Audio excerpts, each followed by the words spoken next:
자, 오늘 포스코홀딩스 한번 제대로 파헤쳐 보겠습니다. 실제 전문 애널리스트가 작성한 리포트, 그 형식과 논리를 그대로 따라가면서 핵심만 쏙쏙 뽑아드릴게요. 철강왕은 잊어라. 이제는 리튬왕이다. 지금 시장에서 포스코홀딩스를 보는 시각을 이 한 문장이 아주 정확하게 보여주고 있습니다. 오늘 우리가 할 얘기의 핵심이기도 하고요. 바로 거대한 체질 변화에 대한 이야기입니다. 네, 오늘 분석은 이렇게 5단계로 진행될 겁니다. 우선 결론부터 딱 말씀드리고 왜 그런 결론이 나왔는지 그 근거를 하나씩 차근차근 따져보도록 하겠습니다. 그럼 소위 전문가들은 지금 포스코홀딩스를 어떻게 보고 있을까요? 결론부터 말하면 분위기는 그야말로 압도적으로 긍정적입니다. 지금 보시는 게 주요 증권사들이 내놓은 목표 주가인데요. 구체적인 숫자는 조금씩 다르죠. 그런데 정말 중요한 건 그게 아닙니다. 바로 투자 의견을 보세요. 단 한 군데도 빠짐없이 전부 매수, 즉 사라는 의견을 내고 있다는 점입니다. 이건 시장에서 굉장히 강력한 공감대가 형성됐다는 뜻이죠.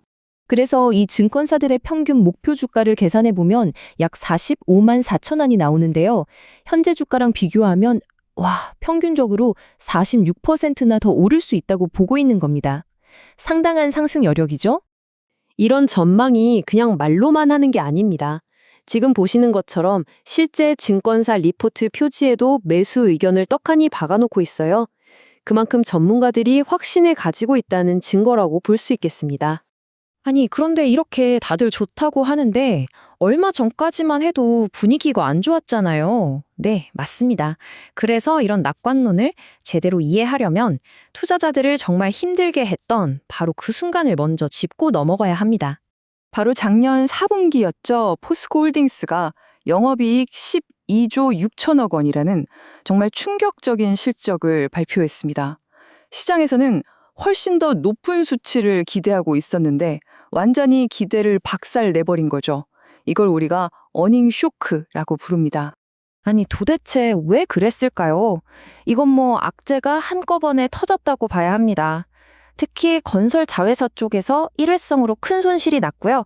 본업인 철강도 잘 안 팔렸고 기대를 모았던 2차 전지 소재 쪽마저 실적이 부진했습니다. 말 그대로 삼중고였죠. 그런데 재미있는 건 애널리스트들의 반응입니다. 아, 이거 큰일 났다가 아니라 이제 진짜 바닥을 찍었구나 이렇게 해석을 하더라고요. 한 증권사 리포트에서는 견고해지는 바닥이라는 표현까지 썼습니다. 자, 바로 이 지점이 이번 분석의 핵심 질문이 됩니다. 과연 그때가 정말 찐 바닥이었을까요? 이 질문에 대한 답이 앞으로의 주가 방향을 결정하는 가장 중요한 열쇠가 될 겁니다. 좋습니다. 그럼 이제 과거는 접어두고 미래를 보죠. 애널리스트들은 포스코홀딩스가 다시 일어설 거라고 보는데 그 힘이 어디서 나온다고 하는 걸까요? 바로 세계의 강력한 엔진을 주목하고 있습니다.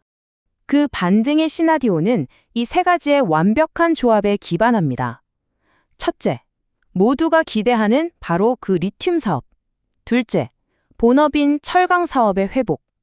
그리고 셋째, 그동안 속썩였던 건설 부문의 안정화.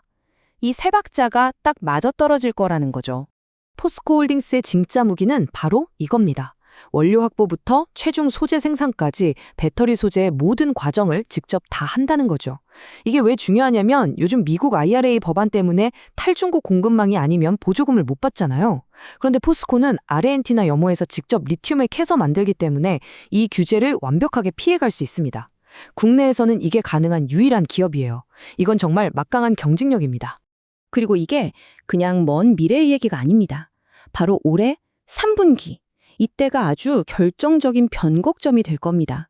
왜냐하면 그동안 막대한 돈을 쏟아부었던 아르헨티나 염호 프로젝트에서 드디어 본격적으로 매출이 나오기 시작하거든요.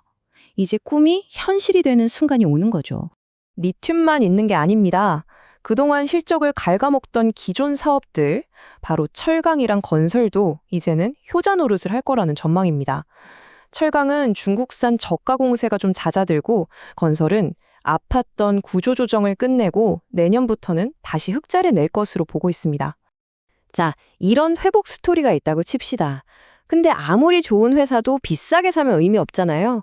그래서 지금 주가가 과연 싼 건지 비싼 건지 이 가치 평가 문제를 한번 따져보겠습니다. 애널리스트들이 이구동성으로 지적하는 숫자가 있습니다.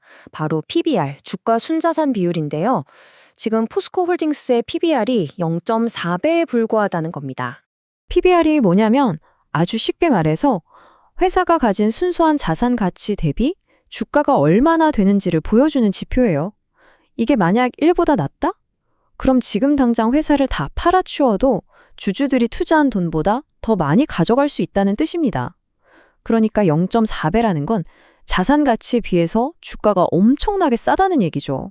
이 그래프를 보시면 지금 상태가 얼마나 심각한 저평가인지 한눈에 들어옵니다. 글로벌 경쟁사들은 말할 것도 없고요. 심지어 포스코홀딩스 자기 자신의 과거 평균치보다도 훨씬 낮은 수준에 머물러 있는 겁니다. 자, 이제 마지막입니다. 지금까지 나온 이야기들을 쫙 정리해서 투자 포인트를 요약해 보고요. 물론 좋은 얘기만 할 순 없죠. 어떤 위험이 있는지도 반드시 짚고 넘어가겠습니다. 정리하자면 포스코홀딩스에 대한 긍정적인 투자 논리는 이 세 가지 기둥 위에 서 있습니다. 첫째, 단순한 철강 회사가 아니라 리튬이라는 새로운 심장을 단 회사로 변신했다는 점. 둘째, 세 개의 엔진이 모두 다시 돌기 시작하면서 강력한 실적 회복이 기대된다는 점. 그리고 셋째, 이 모든 걸 감안해도 주가가 너무나 싸다는 점입니다. 하지만 당연히 리스크도 있습니다. 리튬 가격이 워낙 변덕스럽다는 점, 그리고 글로벌 철강 경기가 생각보다 늦게 살아날 수 있다는 점도 염두에 둬야 합니다. 또 아르헨티나 현지에서 예상치 못한 문제가 생길 가능성도 늘 열어둬야겠죠. 결국 마지막 질문은 이것 하나로 귀결됩니다. 과연 시장이 포스코홀딩스의 이런 엄청난 변화를 인정해주고 과거의 철강왕이 아닌 새로운 리튬 왕으로서의 가치를 제대로 매겨줄 것인가? 바로 이 질문에 대한 여러분 각자의 답이 투자의 성패를 가르게 될 겁니다.